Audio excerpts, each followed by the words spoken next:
തൗഫീഖ് തരട്ടെ. മൂന്നാമത് ഞാൻ നിങ്ങളോട് പറയാൻ പോകുന്ന കാര്യം, ഇറാനുമായി ഒരു യുദ്ധം സത്യമായി ഉണ്ടായിരിക്കും. യാതൊരു സംശയവും വേണ്ട, അത് നടന്നേ തീരും. അത് വളരെ താമസിയാതെ നടക്കുകയും ചെയ്യും. ഇറാനുമായി യുദ്ധം വന്നാൽ മിഡിൽ ഈസ്റ്റ് ഇനിയും അട്ടിമറിയും. മിഡിൽ ഈസ്റ്റ് അട്ടിമറിഞ്ഞാൽ നമ്മുടെ സാമ്പത്തിക സ്രോതസ് മുഴുവനും നശിക്കും. അതുകൊണ്ട് എക്കണോമിക്കൽ സിസ്റ്റത്തെ കൃത്യമാക്കാൻ നമ്മൾ പഠിക്കണം. സൂക്ഷിച്ച് ചെലവഴിക്കാൻ പഠിച്ചവർക്ക് ദാരിദ്ര്യം വരികയില്ലെന്ന് മുഹമ്മദ് മുസ്തഫ സ്വല്ലല്ലാഹു അലൈഹി വസല്ലം. ഇത് നിങ്ങൾ ഒന്നും കൂടി ശ്രദ്ധിക്കണം. ഞാനിത് വളരെ പണ്ടേ നിങ്ങളോട് പറയുന്നുണ്ട്. ഇനി ഒരു യുദ്ധം ഉണ്ടാവുകയാണെങ്കിൽ അത് ഇറാൻ. ഞാൻ 2000 മുതൽ പറയുന്ന വർത്താനാണ്. പഴയ കേസറ്റൊക്കെ കേട്ട നിൽക്കുകയാണ്. അടുത്ത യുദ്ധം ഇറാനുമായാണ്. അത് ഭയാനകമായിരിക്കും.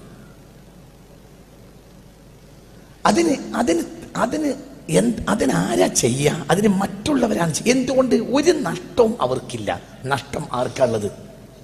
പറ, ആർക്കാ നഷ്ടം സംഭവിക്കുക? മുസ്ലിമീങ്ങൾക്ക്. ഇറാൻ ഇനി ഒരിക്കലും അമേരിക്കയെ തിരിച്ചടിക്കൂല. ഇറാൻ തിരിച്ചടിക്കുകയാണെങ്കിൽ തിരിച്ചടിക്കുക എങ്ങനെയായിരിക്കും?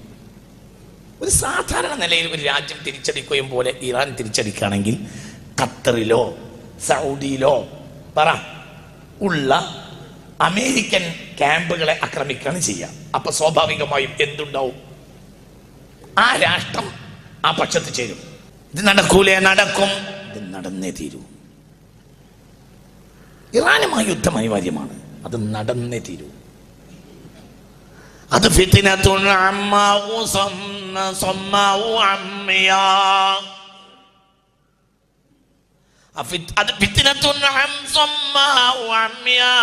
അത് കണ്ണില്ലാത്തയും കാതില്ലാത്തയും യുദ്ധമായിരിക്കും.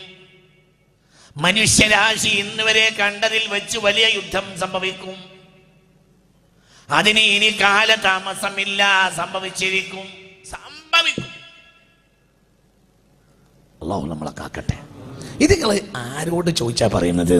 ഇത് മുത്തുനബി പറഞ്ഞതാ, മുത്ത് മുഹമ്മദ് മുസ്തഫ. ഞാൻ കുറേ കാലങ്ങളായി നിങ്ങൾ കുറേ കാര്യങ്ങൾ പറയാറുണ്ട്. അതങ്ങനെ തന്നെ നടക്കാറുണ്ട്. അതൊരു കവടി നേരത്തെ പറയുന്ന വർത്താനല്ല. അതങ്ങനെ സംഭവിക്കൂ. അതിൻ്റെ രീതി അങ്ങനെയാണ്. അതിൻ്റെ രീതി കണ്ടാൽ അങ്ങനെയാണ്. അത് അങ്ങനെ വരൂ.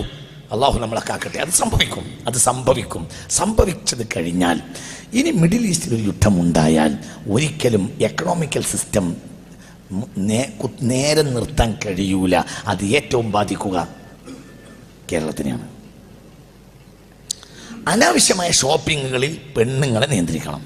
ഇന്നത്തെ നമ്മളെ സാഹചര്യം ഇപ്പോഴും നമ്മളെ പെണ്ണുങ്ങൾക്ക് മനസ്സിലായിട്ടില്ല. ഇതിനേക്കാൾ വലിയൊരു വിപത്താണ് ഇനി പറയാൻ പോകുന്നത്. അതായത് ഒരു കല്യാണം ഉണ്ടായി എന്ന് സങ്കല്പിക്കുക. ഒരു കല്യാണം ഉണ്ടായാൽ ആ കല്യാണത്തിന് പുതുവസ്ത്രം എടുത്ത് കൊടുക്കണം. അത് അങ്ങനെ തന്നെയല്ലേ പറയും? അത് അടുത്ത ആഴ്ച പിന്നെ കുടുംബത്തിൽ വേറൊരു കല്യാണം ഉണ്ടായാൽ പറ